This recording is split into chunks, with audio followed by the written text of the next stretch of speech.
अस्सलाम वालेकुम स्टूडेंट्स। आज हमारा सॉफ्टवेयर इंजीनियरिंग का लेक्चर नंबर 2 है और आज के हमारे ऑब्जेक्टिव्स ये हैं।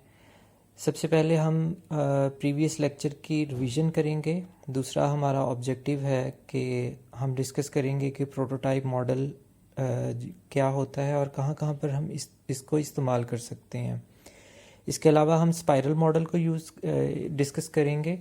इसके अलावा हमारे पास दो और स्पेशलाइज्ड प्रोसेस मॉडल्स हैं, like component based development model और फॉर्मल मेथड्स मॉडल। ये आज के हमारे ऑब्जेक्टिव्स हैं और ये हम आज डिस्कस करेंगे। तो सबसे पहले हम प्रीवियस लेक्चर की जो है वो रिवीजन कर लेते हैं। तो लास्ट लेक्चर में हमने सॉफ्टवेयर इंजीनियरिंग की डेफिनेशन से स्टार्ट किया था। हमने डिस्कस किया था कि सॉफ्टवेयर इंजीनियरिंग जो है वो एक इंजीनियरिंग डिसिप्लिन होता है जिसको हम यूज़ करते हुए हम कोई भी हाई क्वालिटी सॉफ्टवेयर प्रोडक्ट जो है वो हम प्रोड्यूस कर सकते हैं। उसके बाद हमने जॉब मार्केट की तरफ जो है वो कुछ हमने डिस्कशन की थी। जॉब मार्केट में आप सॉफ्टवेयर इंजीनियरिंग की कौन कौन से टास्क परफॉर्म कर सकते हैं। लाइक आप डेस्कटॉप एप्लीकेशंस बना सकते हैं, इसके अलावा गेम डेवलपमेंट आप कर सकते हैं, इसके अलावा आप वेब एप्लीकेशंस जो है वो अच्छे तरीके से परफॉर्म कर सकते हैं। तो ये आपकी जॉब मार्केट थी। इसके अलावा सबसे पहले हमने प्रोसेस मॉडल डिस्कस किया था, वो था वाटरफॉल मॉडल। वाटरफॉल मॉडल जो है उसमें फर्दर हमने टास्क डिस्कस किए थे, जैसे कम्युनिकेशन हो गया, एनालिसिस हो गया, डिज़ाइन हो गया, कोडिंग हो गया, टेस्टिंग हो गई, फिर डिप्लॉयमेंट हो गई। तो ये हमने हर फेज़ को अलग अलग डिस्कस किया था। हमने ये डिस्कस किया था कि जब आपकी रिक्वायरमेंट बहुत ज़्यादा रिफ़ाइन हो तो तब आपने इस मॉडल को इस्तेमाल करना है, या आपकी एग्जिस्टिंग जो प्रोडक्ट है उसमें अगर आप एक्सटेंशन चाह रहे हैं तो तब भी आप वाटरफॉल मॉडल को इस्तेमाल करते हैं। दूसरा मॉडल हमने डिस्कस किया था वो था इंक्रीमेंटल मॉडल। तो इंक्रीमेंटल मॉडल मींस हम सॉफ्टवेयर प्रोडक्ट को हम डिलीवर कर रहे थे इंक्रीमेंट्स में, यानी कि वर्जन्स में। जब हमारा स्टाफ जो है वो कम होता है और उस वक़्त हम इसको इस्तेमाल करते हैं।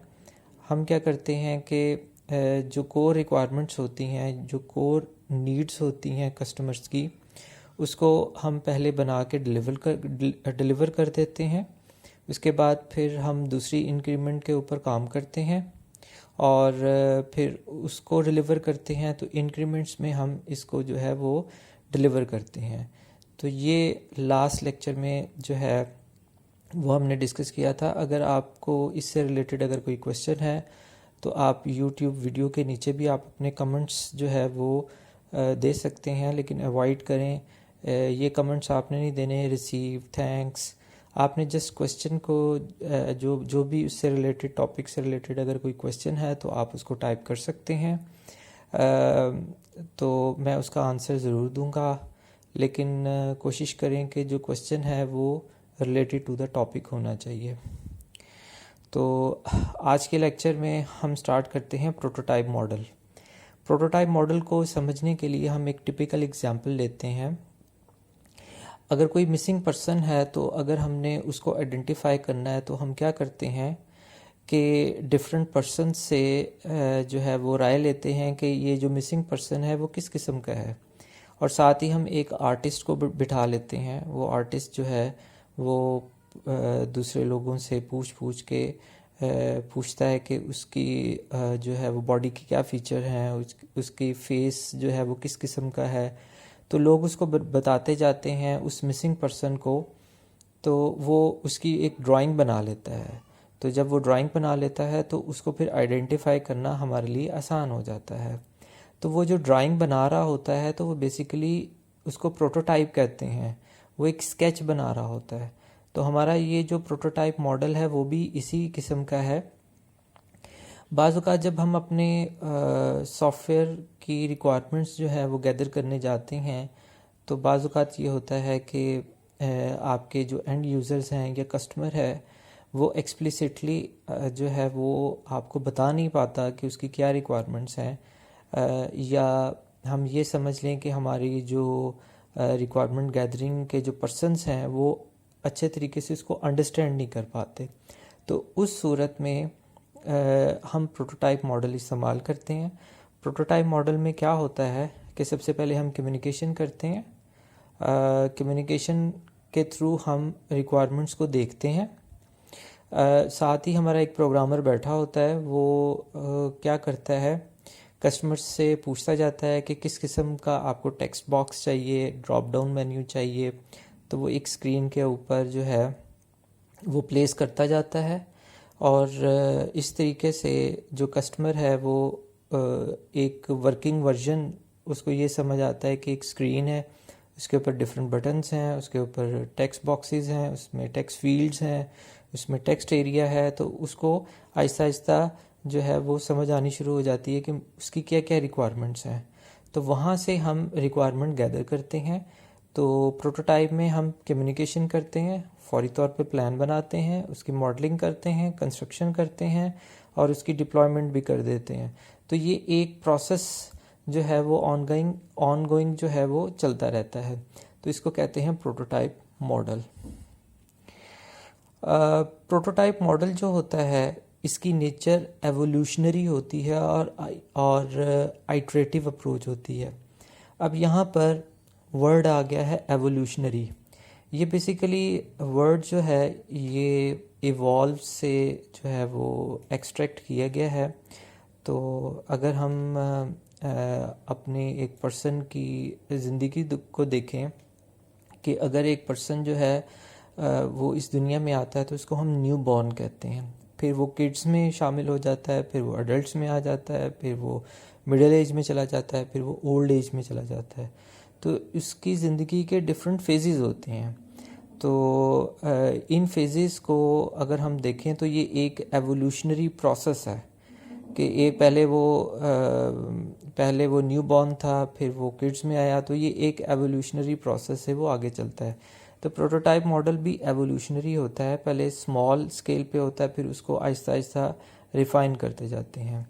एंड आइट्रेटिव अप्रोच का मतलब ये होता है कि एक चीज़ का बार बार होना, तो हम आइट्रेटिवली जो है वो रिक्वायरमेंट्स लेते हैं, बार बार रिक्वायरमेंट्स लेते हैं और उसको इम्प्लीमेंट करते हैं। तो प्रोटोटाइप मॉडल कहाँ पर हम इस्तेमाल करते हैं, जब हमारी रिक्वायरमेंट्स क्लियर नहीं होती। अब यहाँ पर देखें कि जब हमारी रिक्वायरमेंट्स रिफाइन होती हैं, क्लियर होती हैं, तो हम वाटरफॉल मॉडल इस्तेमाल करते हैं। लेकिन जब हमारी रिक्वायरमेंट्स जो हैं वो वेल डिफाइन नहीं होती, एम्बिगुअस होती हैं, तो हम प्रोटोटाइप मॉडल इस्तेमाल करते हैं। तो being a software engineer you must know about the applications of the model, क्योंकि जब भी आप कोई सॉफ्टवेयर डेवलप करेंगे तो आपको किसी न किसी मॉडल को फॉलो करना पड़ेगा। तो बीइंग अ सॉफ्टवेयर इंजीनियर आपको ये पता होना चाहिए कि आप जो सॉफ्टवेयर बनाने जा रहे हैं तो आप किस प्रोसेस मॉडल को फॉलो करके जो है वो बनाएंगे। Serves as a mechanism for identifying the software requirements. तो इसका प्राइमरी पर्पस तो यही है कि सॉफ्टवेयर की रिक्वायरमेंट को गैदर किया जाए। Focuses on those aspects of the software that are visible to the customer. तो प्रोटोटाइप मॉडल ज़्यादातर उसी चीज़ को फोकस करता है जो कि कस्टमर को नज़र आ रही होती है, आपके यूज़र को नज़र आ रही होती है, यूज़र आपको बता रहा होता है। तो ये प्रोटोटाइप का जो एस्पेक्ट है वो ज़्यादातर विजिबल है। Feedback is use to refine the prototype. चूँकि इसकी नेचर आइट्रेटिव अप्रोच है, बार बार हम इसको जो है वो यूज़ करते हैं। तो ये किस चीज़ से यूज़ करते हैं, हम फीडबैक के थ्रू करते हैं कि कस्टमर्स जो हैं बार बार हमें फीडबैक देते रहते हैं, हम अपनी प्रोडक्ट को और अच्छे तरीके से रिफ़ाइन करते जाते हैं। अब प्रोटोटाइप मॉडल के हम प्रॉब्लम्स को डिस्कस कर लेते हैं कि जब हम प्रोटोटाइप मॉडल इस्तेमाल करते हैं तो कौन कौन से इसमें ड्रॉबैक्स होते हैं। The customer sees a working version of the software, wants to stop all the development and then buy the prototype after a few fixes are made. तो सबसे बड़ा डिसएडवांटेज प्रोटोटाइप का ये होता है कि चूँकि ये कस्टमर सामने बैठा होता है और वो आपको बता रहा होता है कि कौन कौन से बटन्स हैं, कौन कौन सी टेक्स्ट फील्ड हैं, कौन सी फंक्शनैलिटी जो है वो अचीव होनी चाहिए, तो वो एक वर्किंग वर्जन पहले ही देख लेता है। जबकि हमने वाटरफॉल मॉडल में देखा था कि वर्किंग वर्जन सारी स्टेजेस के बाद ही हमें जो है वो एक कस्टमर को मिलता था, लेकिन प्रोटोटाइप में तो ये वर्किंग वर्जन शुरू से ही मिलना शुरू हो जाता है, उसको देखना शुरू हो जाता है। तो फिर कस्टमर की ये रिक्वायरमेंट होती है कि जल्दी से मुझे ये प्रोटोटाइप जो है वो परचेज़ कर लेनी चाहिए, जबकि वो एक फुली फंक्शनल जो है वो सॉफ्टवेयर नहीं होता, वो तो जस्ट कस्टमर्स की रिक्वायरमेंट्स को फुलफ़िल करने के लिए, उसकी रिक्वायरमेंट को गैदर करने के लिए जो है वो एक फौरी तौर पे एक सॉफ्टवेयर हम डेवलप करते हैं, और ये फुली फंक्शनल नहीं होता। लेकिन चूँकि कस्टमर जो है वो उसको देख लेता है और वो उसकी ये ख्वाहिश होती है कि जल्दी जल्दी ये जो है ना वो सॉफ्टवेयर उसको मिल जाए और वो क्या करे, इसके ऊपर काम करना शुरू कर दे। सेकंड जो इसकी ड्रॉबैक्स होते हैं वो ये हैं कि developers often make implementation compromise to get the software running quickly. For example language choice, user interface, operating system choice, inefficient algorithms. अमूमन जब सॉफ्टवेयर्स की हम बात करते हैं, हमारे प्रोटोटाइप्स की बात करते हैं, तो चूँकि कस्टमर जो है वो रेडी होता है आपको पे करने के लिए, तो डेवलपर्स के ऊपर एक बहुत जो है वो प्रेशर डेवलप हो जाता है। तो डेवलपर्स भी क्या करते हैं, इसकी इम्प्लीमेंटेशन में या इसके बनाने में जो है वो डिफरेंट कॉम्प्रोमाइज़ करना शुरू कर देते हैं। किस किस्म के कॉम्प्रोमाइज़ करते हैं, वो इनअप्रोप्रिएट लैंग्वेज की चॉइस करते हैं, यूज़र इंटरफेस जो है वो क्विकली जो है वो डेवलप करने की कोशिश करते हैं, ऑपरेटिंग सिस्टम जिसके ऊपर ये रन करना है उसका इतना ख्याल नहीं रखते। इसके अलावा इनएफिशिएंट एल्गोरिदम्स को इस्तेमाल करके फ़ौरी तौर पे उसको वर्किंग कंडीशन में लाने की कोशिश करते हैं। तो ये जो कॉम्प्रोमाइज़ होते हैं ये आपके सॉफ्टवेयर को जो है वो हाई क्वालिटी प्रोडक्ट जो है वो आप फिर डिलीवर नहीं कर सकते। इससे हमें क्या लेसन लेना चाहिए, तो पहला लेसन तो ये है कि define the rules up front on the final disposition of the prototype before it is build. तो सबसे पहला काम क्या करना चाहिए, हमें रूल्स डिफ़ाइन करने चाहिए, अपने कस्टमर्स को बताना चाहिए कि ये एक जस्ट प्रोटोटाइप है, इसके ऊपर टाइम लगेगा बनाने के लिए, ये जस्ट आपको हम एग्ज़ामिन करने के लिए ये प्रोटोटाइप बना रहे हैं ताकि अच्छे तरीके से हम इसकी जो है वो रिक्वायरमेंट गैदरिंग कर सकें। In most circumstances, plan to discard the prototype and engineer the actual production software with the goal towards the quality. This is very very important. Her software engineer का ये पर्पज़ होना चाहिए कि prototype से requirement तो gather कर लेनी चाहिए, लेकिन same as it is prototype को फौरी तौर पे इम्प्लीमेंट करने की बजाय हम हाई क्वालिटी प्रोडक्ट की तरफ जाएं। तो इस तरीके से हम इन प्रॉब्लम्स को जो है वो एड्रेस कर सकते हैं। नेक्स्ट हमारा जो मॉडल है वो स्पाइरल मॉडल है। अगर हम इस स्पाइरल मॉडल को देखें तो एक स्पाइडर है, स्पाइडर से हमारा ये स्पाइरल मॉडल है। स्पाइडर जो है वो एक नेट जो है वो बनाता है, और आपके सामने ये नेट यहाँ से स्टार्ट हो रहा है और ये इवॉल्व कर रहा है।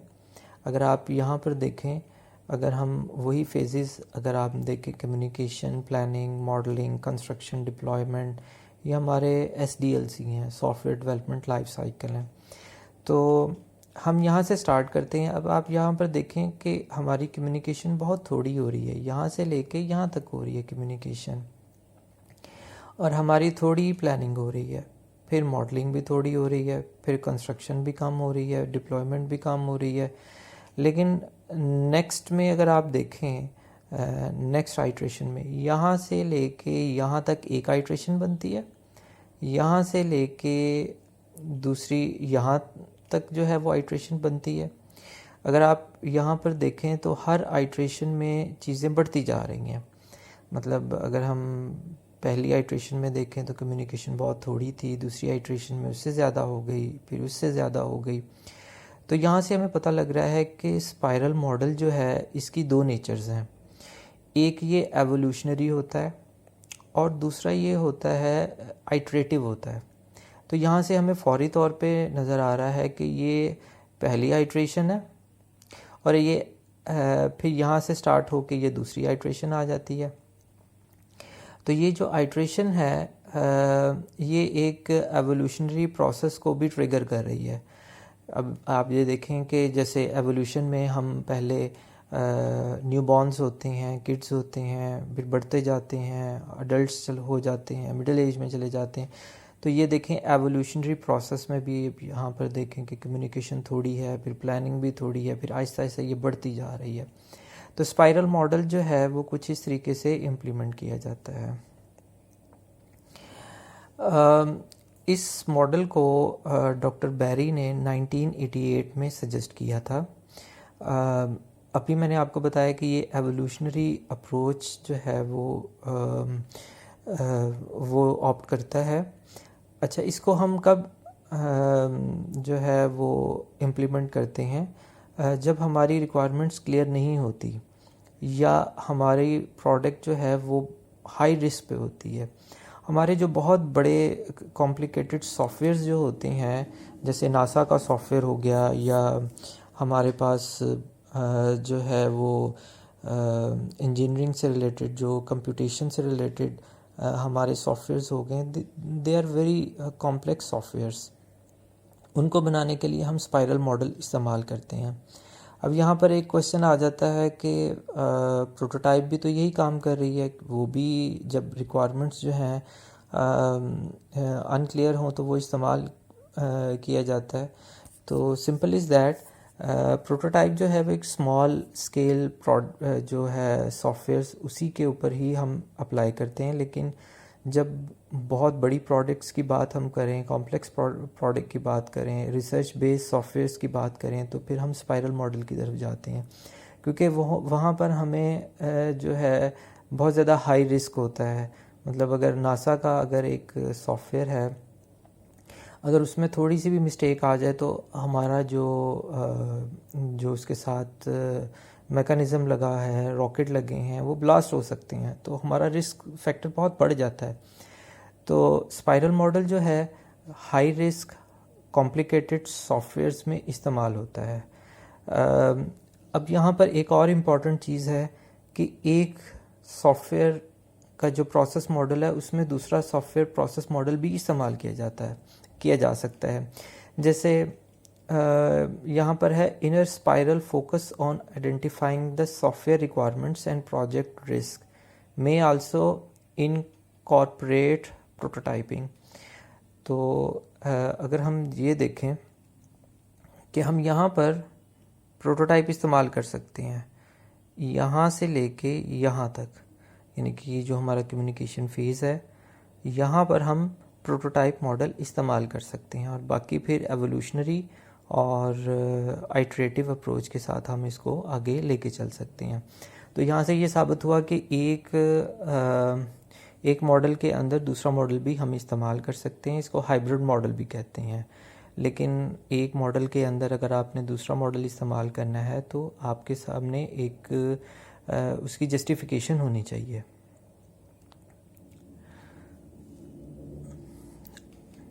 Outer spiral takes on a classical waterfall approach after requirements have been defined but permit iterative growth of the software। तो ये वही चीज़ है कि इसके जो आउटर स्पाइरल हैं, मतलब हमारे पास ये जो आउटर हैं कम्युनिकेशन को निकाल के, ये सारे हमारे वाटरफॉल के ही फेजेस हैं, प्लानिंग, मॉडलिंग, कंस्ट्रक्शन, डिप्लॉयमेंट। तो ये जो आउटर फेसेस हैं और इन आउटर फेसेस में हमारी रिक्वायरमेंट्स जो है वो फर्दर जो है वो रिफ़ाइन होती जाती हैं और आइट्रेटिव अप्रोच से फिर हम इसको आगे लेके चलते हैं।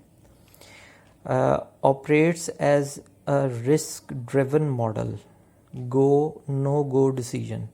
यहाँ पर भी एक इम्पॉर्टेंट चीज़ है कि आप अगर देखें कि हम पहली आइट्रेशन के बाद ये डिसाइड करते हैं कि फर्दर हमें एक और आइट्रेशन की ज़रूरत है कि पहले वाली को हमने रिफ़ाइन करना है। अगर हमारा डिसीजन ये होता है कि पहले वाले को रिफ़ाइन करना है तो फिर हम फर्दर जो है आगे मूव नहीं करते। जब हम रिफ़ाइन कर लेते हैं तो फिर हमारा गो या नो गो डिसीजन होता है कि फर्दर हम एक और आइट्रेशन करें या ना करें। Operates as a risk-driven model, go-no-go decisions occurs after each complete spiral in order to react to risk determination. तो अभी मैंने उसको क्लियर किया है कि हर आइट्रेशन में हम ये एग्जामिन करते हैं कि हमें नेक्स्ट आइट्रेशन की तरफ जाना चाहिए या उसको रिफाइन करना चाहिए।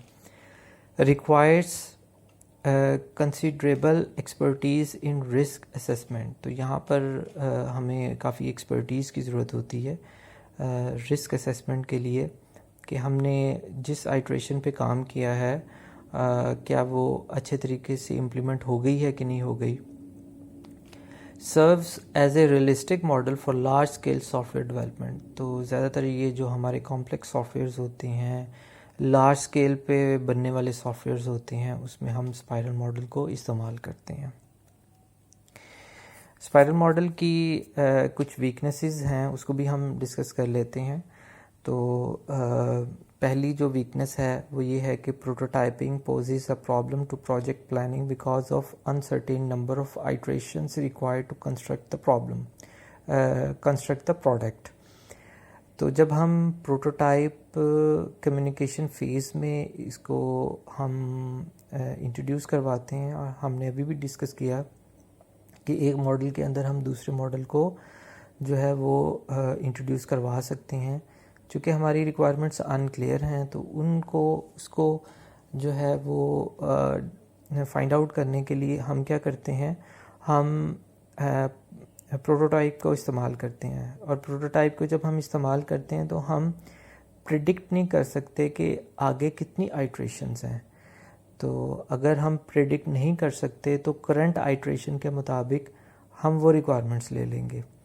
और अगर हमें आइट्रेशन जो है वो अगर फर्दर आइट्रेशंस की ज़रूरत पड़ती है तो हर आइट्रेशन में हमें कोई नई फंक्शनैलिटी की जो है वो आइडेंटिफिकेशन होती है, जिसकी वजह से हम अनसर्टेन होते हैं। हमें प्रॉब्लम होती है कि फ़र्दर आइट्रेशन जो है उसमें जो है वो अगर नई फंक्शनैलिटी ऐड करनी पड़ गई तो फिर हमारे सॉफ्टवेयर में इतनी फ्लेक्सिबिलिटी है कि वो नई फंक्शनैलिटी को ऑप्ट कर सकता है कि नहीं कर सकता। तो ये पहली प्रॉब्लम होती है। दूसरी प्रॉब्लम होती है evolutionary software process don't establish the maximum speed of the evolution. तो हम चूँकि ये एवोल्यूशनरी नेचर होती है तो हम ये इस्टेब्लिश नहीं कर सकते कि कितनी स्पीड से हमें चला जाए, कितनी कम स्पीड से चला जाए या कितनी फास्ट स्पीड से चला जाए, ये हम डिटरमिन नहीं कर सकते क्योंकि ये एवोल्यूशनरी प्रोसेस है और ये कंटिन्यूसली एक कंटिन्यूस बेसिस पे ये चल रहा होता है। If two fast the process will fall into chaos. Chaos का मतलब होता है डिसऑर्डर होना, डिसफंक्शन होना। तो अगर बहुत ज़्यादा हम फास्ट होंगे तो हम डिसऑर्डर का शिकार हो सकते हैं। If two slow productivity could be affected. तो अगर हम हमारी जो सॉफ्टवेयर है, अगर हम एवोल्यूशनरी स्पाइरल मॉडल को इस्तेमाल करें, अगर हम बहुत स्लो हो जाते हैं तो हमारी प्रोडक्टिविटी अफेक्ट करती है। हम आउटपुट जो है वो जल्दी से जो है ना वो प्रोड्यूस नहीं कर पाएंगे। थर्ड जो है, software process should focus first on flexibility and extensibility and second on high quality. अब यहाँ पर तीन चीज़ें डिस्कस की गई हैं। एक फ्लेक्सिबिलिटी, दूसरी है एक्सटेंसिबिलिटी और तीसरी है हाई क्वालिटी। फ्लेक्सिबिलिटी का मतलब ये होता है कि क्या आपके सॉफ्टवेयर में जो है इतनी फ्लेक्सिबिलिटी है, इतनी लचक है कि हम उसको मॉडिफाई कर सकें। तो फ्लेक्सिबिलिटी लचक का नाम है। और एक्सटेंसिबिलिटी ये है कि क्या आपका सॉफ्टवेयर इतना फ्लेक्सिबल था कि हम उसको एक्सटेंड कर सकते आगे। फ़र्ज़ किया आपने पहली आइट्रेशन में 5 रिक्वायरमेंट्स गैदर की, तो 5 रिक्वायरमेंट्स आपने इम्प्लीमेंट कर दी। फिर जैसे ही दूसरी आइट्रेशन हुई आपको पता लगा 3 और रिक्वायरमेंट्स आ गई हैं, तो ज़ाहिर है आपको इन 3 रिक्वायरमेंट्स को भी अपने सॉफ्टवेयर में इनकॉर्पोरेट करना पड़ेगा। फर्दर आइट्रेशन में आपको पता लगता है 10 और नई रिक्वायरमेंट्स आ गई हैं, तो फिर अब आपको वो 10 रिक्वायरमेंट्स और भी इम्प्लीमेंट करनी पड़ेंगी। तो अगर ये उसी वक्त ही पॉसिबल होगा कि अगर आप अपने सॉफ्टवेयर में इतनी फ्लेक्सिबिलिटी रखते हैं कि वो एक्सटेंड हो सके। जितनी ज़्यादा फ्लेक्सिबिलिटी होगी उतना ज़्यादा आपका जो है वो सॉफ्टवेयर एक्सटेंडेबल होगा, और जितने अच्छे तरीके से आपका सॉफ्टवेयर रिप्लाई करेगा, फुलफ़िल करेगा रिक्वायरमेंट्स को, उसको हम कहेंगे हाई क्वालिटी सॉफ्टवेयर। ये कैसे मुमकिन होगा? We should prioritise the speed of the development over zero defects. हम कोशिश करेंगे कि हम जब अपना सॉफ्टवेयर बनाएं तो हमारी प्रायोरिटी ये होनी चाहिए कि हमारी जो फर्स्ट प्रायोरिटी होनी चाहिए कि ज़ीरो डिफेक्ट्स के साथ चलें, यानी कि सॉफ्टवेयर में कोई एरर नहीं होना चाहिए। और अगर आपके सॉफ्टवेयर में एरर नहीं है तो फिर हम नेक्स्ट आइट्रेशन की तरफ जाते हैं। Extending the development in order to reach the high quality could result in the late delivery. हो सकता है कि आप जो है हाई क्वालिटी प्रोडक्ट को अचीव करते हुए आप थोड़ा सा टाइम ज़्यादा ले लें, लेकिन अगर आप प्रोडक्ट को लेट डिलीवर भी करेंगे तो हाई क्वालिटी प्रोडक्ट के साथ ही करेंगे। यहाँ पर भी डिपेंड करता है आपके कस्टमर के ऊपर। कुछ कस्टमर्स होते हैं वो डिमांड करते हैं कि मुझे ये जो सॉफ्टवेयर है वो फौरी तौर पे डिलीवर हो। उनके सामने ये प्रायोरिटी होती है कि उनकी कोर रिक्वायरमेंट्स को फौरी तौर पे इम्प्लीमेंट कर दिया जाए। लेकिन कुछ ऐसे कस्टमर्स होते हैं they require high quality of product, तो उस सूरत में हम उनको जो सॉफ्टवेयर की डिलीवरी अगर लेट कर भी देते हैं तो वो इतना ज़्यादा जो है वो प्रॉब्लमेटिक नहीं होता। लेकिन चूँकि ये एक लार्ज स्केल पे जो सॉफ्टवेयर्स होते हैं उसको बनाने के लिए, उसको इम्प्लीमेंट करने के लिए ये मॉडल इस्तेमाल होता है, तो इसलिए इसमें जो आइट्रेशन की डिलीवरी है वो लेट भी हो सकती है। नेक्स्ट हमारे हैं कुछ स्पेशलाइज्ड प्रोसेस मॉडल। उसमें सबसे पहले है कंपोनेंट बेस्ड डेवलपमेंट मॉडल, और दूसरा है हमारे पास फॉर्मल मेथड्स मॉडल। तो सबसे पहले हम कंपोनेंट बेस्ड डेवलपमेंट मॉडल को देख लेते हैं। उससे भी पहले हम एक डेफिनेशन देख लेते हैं कमर्शियल ऑफ द शेल्फ। ये कौन सी प्रोडक्ट्स होती हैं? दीज आर द सॉफ्टवेयर और hardware products that are ready made and available for the sale to the general public. तो ये सबसे पहली बात ये है कि ये रेडीमेड सॉफ्टवेयर्स होती हैं, रेडी टू यूज़ होती हैं। ये ऐसे ही है कि अगर आप किसी आउटलेट पे जाएं, अपने ड्रेसेस लेने के लिए जाएं, तो वहाँ रेडीमेड ऑलरेडी ड्रेसेस बने होते हैं। आल्दो कि वो कस्टमाइज़ फॉर्म में नहीं होते। कस्टमाइज़ का मतलब है कि बिल्कुल फिट नहीं होते आपके ऊपर। बिल्कुल फिट वही ड्रेसेस होती हैं जो आप अपने किसी जो है वो टेलर से बनवाते हैं। वो जो टेलर है वो आपका जो है वो मेजरमेंट लेता है, उस मेजरमेंट के लिहाज से वो ड्रेसेस बनाता है जो कि आपको 100% फिट होते हैं। लेकिन अगर आप किसी ब्रांड के आउटलेट से अगर कोई प्रोडक्ट लेते हैं तो आपको जो है वो एक थोड़ा सा अंदाज़ा होता है कि आप को ये ड्रेस जो है वो मीडियम आएगा, स्मॉल आएगा, लार्ज आएगा। तो फॉर एग्ज़ाम्पल अगर आपको मीडियम आता है तो मीडियम जब आप पहनेंगे तो मैक्सिमम आपको वो फिट होता है, लेकिन 100% फिट नहीं होता। तो same case with the commercial of the shelf product. ये ऐसी प्रोडक्ट होती हैं जो कि रेडीमेड होती हैं, रेडी टू यूज़ होती हैं। For example Microsoft office is a commercial of the shelf product that is a package software solution for the businesses. अगर हम माइक्रोसॉफ्ट ऑफिस की बात करें तो इसमें हमारे पास MS वर्ड है, पावर पॉइंट है, एक्सेल है। हमारे पास ये एक पैकेज की फॉर्म में एक जनरल पर्पस है। आप दुनिया की किसी भी बिजनेस एंटिटी में काम कर रहे हैं, किसी किस्म की भी नेचर में काम कर रहे हैं, तो मोर और लेस आपको ये जो सॉफ्टवेयर्स हैं माइक्रोसॉफ्ट ऑफिस के, वो आप जो है वो इसको इस्तेमाल कर सकते हैं। और ये जो सॉफ्टवेयर्स होते हैं ये जनरल पर्पस हैं। तो इस तरह के जो सॉफ्टवेयर्स होते हैं इनको बनाने के लिए जो हम मॉडल इस्तेमाल करते हैं उसको कहते हैं कंपोनेंट बेस्ड डेवलपमेंट मॉडल। ये कैसे होता है जी? This model incorporate many of the characteristics of the spiral model. तो इस मॉडल को इम्प्लीमेंट करने के लिए हम क्या करते हैं, स्पाइरल मॉडल की जो अच्छी चीज़ें हैं उसको ऑप्ट करते हैं। It is evolutionary in nature.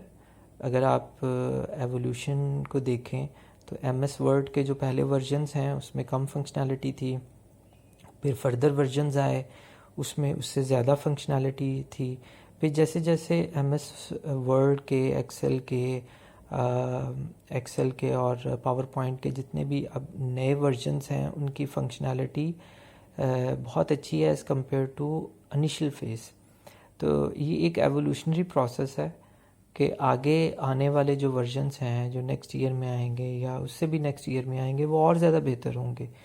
तो कंपोनेंट बेस्ड डेवलपमेंट मॉडल के थ्रू हम इसको जो है वो इस तरह के जो जनरल पर्पस सॉफ्टवेयर्स होते हैं वो बनाते हैं। It constructs the application from pre package software components. इसमें एक और इम्पॉर्टेंट चीज़ होती है, वो ये है कि पहले से बनी हुई चीज़ों को हम रीयूज़ करते हैं। ये ऐसे ही है कि जैसे डिफरेंट कंपनीज़ के जो ब्रांड्स हैं वो जब ड्रेसेस बनाते हैं तो ज़रूरी नहीं कि वो कॉलर्स और कॉलर्स भी बनाते हों। ज़ाहिर है वो कॉलर्स बने बनाए लेते हैं और अपने ब्रांड में इस्तेमाल करते हैं। तो इसी तरह वो जो कपड़ा है वो ख़ुद नहीं बनाते, वो भी किसी दूसरी कंपनी से आउटसोर्स करते हैं। तो कहने का पर्पज़ ये है कि वो बनी बनाई चीज़ों को लेते हैं, स्टिच्ड करते हैं और एक ब्रांड की फॉर्म में हमें डिलीवर करते हैं। तो same case with the component based development model. इसमें हमारे पास पहले से प्री पैकेज्ड सॉफ्टवेयर्स होते हैं जिसको हम कंबाइन करके एक सॉफ्टवेयर बनाते हैं। ये तो सिर्फ MS वर्ड की एग्जाम्पल है। इसके अलावा commercial of the shelf softwares और भी हैं। अकाउंटिंग के सॉफ्टवेयर्स हैं, मार्केटिंग के सॉफ्टवेयर्स हैं, इसके अलावा एनालिटिक्स के हैं। बहुत ज़्यादा सॉफ्टवेयर्स अवेलेबल हैं जो कि कमर्शियल ऑफ द शेल्फ हैं। उनको बनाने के लिए हम जो मॉडल इस्तेमाल करते हैं उसको कंपोनेंट बेस्ड मॉडल बोलते हैं। आज का हमारा लास्ट मॉडल है फॉर्मल मेथड्स मॉडल। बेसिकली ये एक ऐसा मॉडल है जो कि हम वैसे तो बहुत कम इस्तेमाल करते हैं क्योंकि इसके लिए बहुत ज़्यादा एक्सपर्टीज़ की ज़रूरत होती है। Being a software engineer you must know about the formal methods. चूँकि आपने अपने BS ऑनर्स के बाद मार्केट में काम करना है तो आपको इनकी टर्मिनोलॉजीज़ का ज़रूर पता होना चाहिए। मेरे पास चूँकि फॉर्मल मेथड की कोई एग्जैक्ट जो है वो एग्जांपल नहीं है, इसलिए मैं अनफॉर्चुनेटली इसमें मेंशन नहीं कर पाया। अभी मैं आपको थोड़ा सा एक्सप्लेन कर देता हूँ फॉर्मल मेथड्स जो हैं वो कहाँ पर इस्तेमाल होते हैं। The formal methods model is an approach to software engineers that applies the mathematical methods or techniques to process of developing complex software systems. तो एक तो कॉम्प्लेक्स सॉफ्टवेयर सिस्टम्स के लिए हम स्पाइरल मॉडल इस्तेमाल करते हैं। इसके अलावा हमारे पास फॉर्मल मेथड्स भी होते हैं जिसके थ्रू हम कॉम्प्लेक्स सॉफ्टवेयर सिस्टम्स जो हैं उसको बनाने के लिए इस्तेमाल कर लेते हैं। इसमें हम मैथमेटिकल मेथड्स और टेक्निक्स इस्तेमाल करते हैं। कंप्यूटर साइंस में एक सब्जेक्ट है कंप्यूटेशनल लॉजिक का। उसमें क्या करते हैं कि आप डिस्क्रिप्शन को लेके मैथमेटिकल नोटेशंस में कन्वर्ट कर देते हैं। ये डिस्क्रिप्शन क्या होती है, आप रिक्वायरमेंट्स लेते हैं, कस्टमर की रिक्वायरमेंट्स ली, उसको राइट किया इन टर्म्स ऑफ डिस्क्रिप्शन, उस डिस्क्रिप्शन को आपने कन्वर्ट किया डिस्क्रिप्शन लॉजिक में और उसके ऊपर मैथमेटिकल फार्मूले जो है वो अप्लाई करते हैं और उसको प्रूव करते हैं कि आपने जो इम्प्लीमेंटेशन की है या एल्गोरिदम्स बनाए हैं वो मैथमेटिकली प्रूव है। क्योंकि अगर आप मैथमेटिकली उसको प्रूव कर देते हैं तो वो बनने के बाद भी एग्जैक्टली वैसे ही काम करते हैं, तो इसको कहते हैं formal methods. This approach uses a formal specification language to define each characteristics of the system. तो ये वही वाली बात होगी जो अभी मैंने आपसे डिस्कस की है कि हम स्पेसिफिकेशन को लेते हैं। स्पेसिफिकेशन क्या होती हैं कि किसी चीज़ को स्पेसिफाई कर देना, एक्सप्लेन कर देना। तो कस्टमर्स की रिक्वायरमेंट को हम लेते हैं, उसको एनालिसिस करते हैं, उसको स्पेसिफाई करते हैं कि किस कस्टमर की क्या क्या रिक्वायरमेंट्स हैं। उसको फिर हम कंप्यूटेशनल लॉजिक में लेके जाते हैं, उसके ऊपर मैथमेटिकल नोटेशंस परफॉर्म करते हैं, लेफ़्ट हैंड साइड को राइट हैंड साइड के इक्वल करते हैं, इसको मैथमेटिकली प्रूव करते हैं कि क्या ये आगे जो है जब हम इसको एक्चुअल इम्प्लीमेंट करेंगे तो क्या ये चलेगा कि नहीं चलेगा। The language is very particular and employs a unique syntax whose components include objects, relations and rules. तो अगर हम इसकी लैंग्वेज की बात करें तो it is not a normal language, it is a mathematical language जिसमें हम डिफरेंट ऑब्जेक्ट्स जो होते हैं उसके रिलेशनशिप हम डेवलप करते हैं, उसमें रूल्स डिफाइन करते हैं। When used together, these components can validate the correctness of each characteristics. तो जब हम इनके दरमियान ये सारी रिलेशनशिप जो है वो डिफ़ाइन कर देते हैं तो फिर हम इसके ऊपर मैथमेटिकल नोटेशंस जो हैं वो परफॉर्म करते हैं। इससे हमें इसकी वैलिडिटी का पता होता है, इसकी करेक्टनेस का पता होता है कि ये सही है कि नहीं सही है। फॉर्मल मेथड्स के कुछ चैलेंजेस हैं, वो ये हैं कि development of formal method is currently quiet time consuming and expensive. तो फॉर्मल मेथड्स जो है वो एक तो टाइम कंज्यूमिंग होता है और बहुत ज़्यादा एक्सपेंसिव होता है और इसमें काफ़ी एक्सपर्टीज़ की ज़रूरत होती है। अमूमन ये बहुत कम इस्तेमाल होता है, स्पेशली ऐसी प्रोडक्ट पे इस्तेमाल होता है जैसे लाइफ थ्रेटनिंग हो। जैसे आप एक इंक्यूबेटर है, इंक्यूबेटर में एक सिस्टम लगा होता है जो कि छोटे बेबी की ऑक्सीजन को कंट्रोल कर रहा होता है।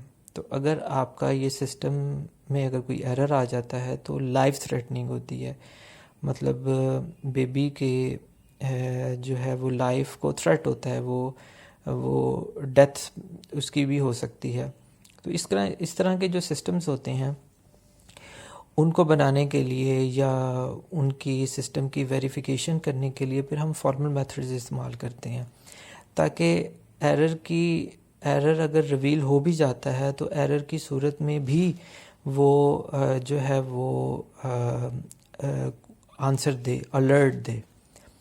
Because few software developers have the necessary background to apply the formal method, extensively training is required. तो इन केस अगर आपको फॉर्मल मेथड्स इस्तेमाल करने पड़ जाते हैं तो फिर आपकी प्रॉपर ट्रेनिंग होती है, आपको मैथमेटिकली साउंड किया जाता है, आपको कंप्यूटेशनल लॉजिक के ऊपर काफ़ी एक्सपर्टीज़ होनी चाहिए।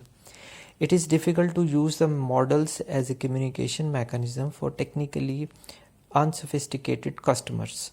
तो एक और ड्रॉबैक आ गया कि ऐसे आपके कस्टमर्स हैं जो टेक्निकली साउंड नहीं है, उसके साथ आप मैथमेटिकली कम्युनिकेशन नहीं कर सकते, तो वहाँ पर भी आपके लिए ये काफ़ी प्रॉब्लम्स होंगी।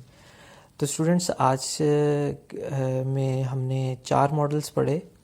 पहला मॉडल हमने जो डिस्कस किया वो हमारा प्रोटोटाइप था, और प्रोटोटाइप में हमने डिस्कस किया कि ये एक स्केच होता है, आप इसको स्केच के थ्रू आप रिक्वायरमेंट्स गैदर करते हैं। प्रोटोटाइप मॉडल कहाँ पर इस्तेमाल होता है, जहाँ पर हमारी रिक्वायरमेंट्स जो हैं वो अनक्लियर हों, वहाँ पर हम प्रोटोटाइप मॉडल इस्तेमाल करते हैं। दूसरा हमने आज मॉडल डिस्कस किया स्पाइरल मॉडल। तो स्पाइरल मॉडल जो है लार्ज स्केल हमारे सॉफ्टवेयर्स हैं जहाँ पर हमें रिस्क फैक्टर ज़्यादा है, जहाँ पर रिक्वायरमेंट्स अनक्लियर हैं, वहाँ पर हम इस्तेमाल करते हैं। तो स्पाइरल मॉडल एवोल्यूशनरी नेचर होता है, आइटरेटिव नेचर का होता है। इसके अलावा हमने 2 स्पेशलाइज्ड प्रोसेस मॉडल पढ़े, जिसे कंपोनेंट बेस्ड डेवलपमेंट मॉडल पढ़ा। उसमें कमर्शियल ऑफ द शेल्फ जो प्रोडक्ट्स हैं उसको बनाने के लिए इस्तेमाल होता है। इस तरह हमने फॉर्मल मेथड्स को इस्तेमाल किया। ये भी एक मॉडल है जो मैथमेटिकली हम प्रूव करते हैं कि हमारी की जो स्पेसिफिकेशन है वो करेक्ट है कि नहीं है। होपफुली आपको आज के लेक्चर की काफ़ी जो है वो समझ आ गई होगी। इन केस अगर आपको कोई क्वेश्चन होता है तो आप यूट्यूब वीडियो के नीचे आप क्वेश्चन कर सकते हैं। आप गूगल क्लासरूम में भी जो है लेक्चर के नीचे आप क्वेश्चन कर सकते हैं, तो मैं उसका जो है वो आपको आंसर दूंगा। टेक केयर, अल्लाह हाफिज़।